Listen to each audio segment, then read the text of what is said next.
Hello folks, I hope we're all doing well. We are back here once again for What Seeds to Sow in January, and I hope you have all had a wonderful Christmas.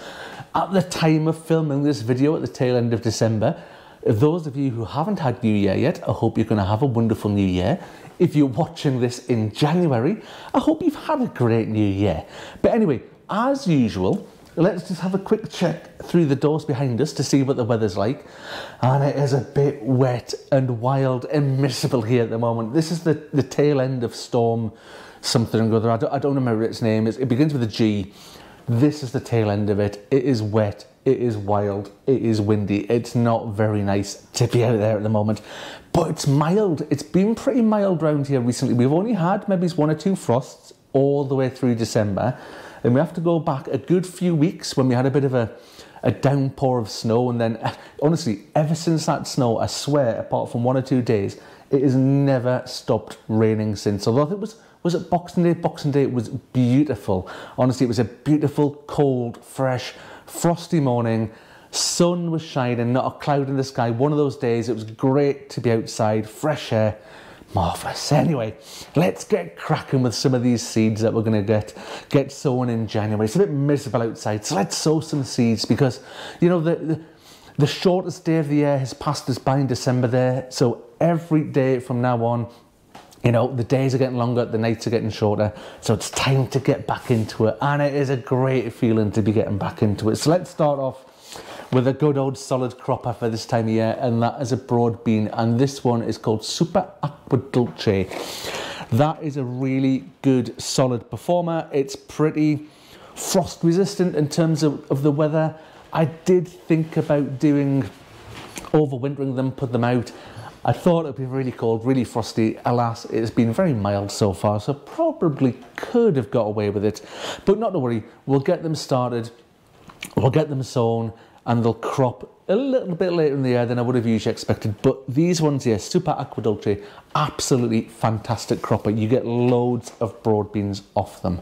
On to the next thing, onions. And I'll do a bit of a two-parter on the onions. So we've got our main onion crops here. So the first one here is called Red Baron. And these are from a company called Grown Local. Now I'll come to that in a minute. I did Red Baron for the first time from seed sort of this year or last year, depends on when you're watching, and they were fantastic. I'd done them the year before from set, and I had loads of problems with them bolting. Growing them from seed, not a jot of bother. They have been brilliant. Next one up, a new one for me to try this year, and this is called Rinsberger. It's a sort of, you know, your standard sort of golden sort of coloured onion. Going to give that a try. I'm hoping they are going to be wonderful. And speaking of sort of golden coloured onions, this one here, one of my absolute favourites, Bedfordshire Champion, solid performer. They grow to a really great size. If you want to grow nice big onions to impress people with, Bedfordshire Champion, that's the one for you. And whilst we are on the onion theme, let me get another couple of packs here. We've got one here. This is a spring onion called Katana. Now, those of you who've seen some of my older videos will know the story behind this.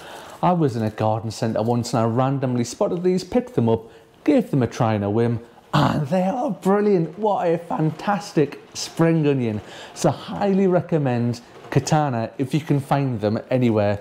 Garden centres online. I've not looked for them online. They're probably available online, but garden centres wherever, give them a shot. And another top performer on the spring onions, this one here, Ishikura. Those of you who remember Steve from Green Side Up, this was his favourite spring onion. Again, it's a really solid performer, so get some of those on the go. And speaking of onions, speaking of Grown Local, those of you who watch the Potty Mouth Gardening Club will be aware that we've already sown our onion seeds. That's a little bit, so it's tradition to do them on Boxing Day.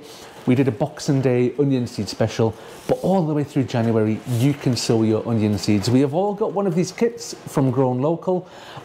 I will put a link in the description down below. If you want to go and buy yourself your own set, you can grow along with us at the Potty Mouth Gardening Club, and you can have exactly the same sets of seeds that we do from the same place to see how you get on.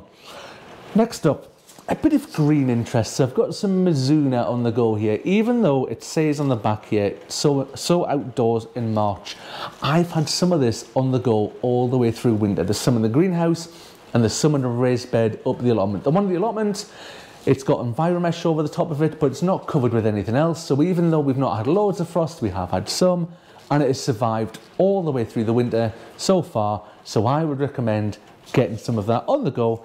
Bit of green, lovely flavour to it, bulk out some salads, smashing. Next up, we have got some brassicas, and we've got cabbage Dutchman F1.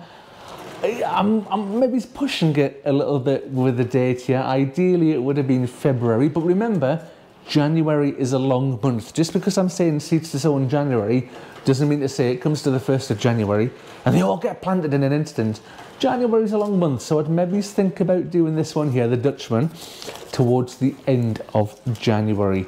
And another one I like to do this time of year is cauliflower, and this one is called All Year Round. Again, it's important to get the right varieties of seeds, especially something like cauliflower, when there's so many different varieties that you can set off at different times of the year.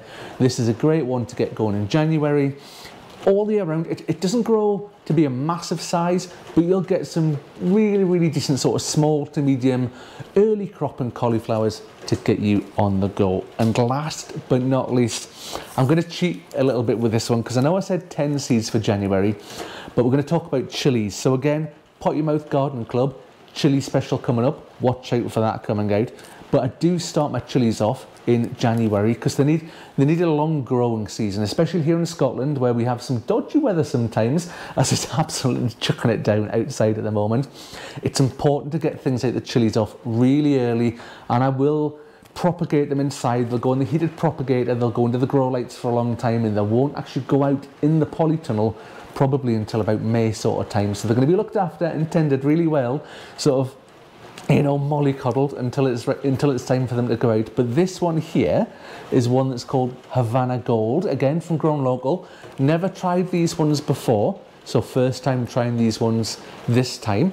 And I've also been to Chili Chump, another website to have a look at, Chili Chump, and I've ordered a selection of chili seeds from there. So all the varieties, all the seeds I had from last year, they're not getting done this year. So we've got some new ones coming. So I've got about another 3 or 4 coming, but I'm not going to reveal what varieties they are just yet. But watch out for some of the potty mouth chili stuff coming up, and all the different varieties will be on there. But these ones are definitely getting done in January. Anyway, thank you very much for watching, folks. That is me done for today, and hopefully I will see you on the next one. Bye for now.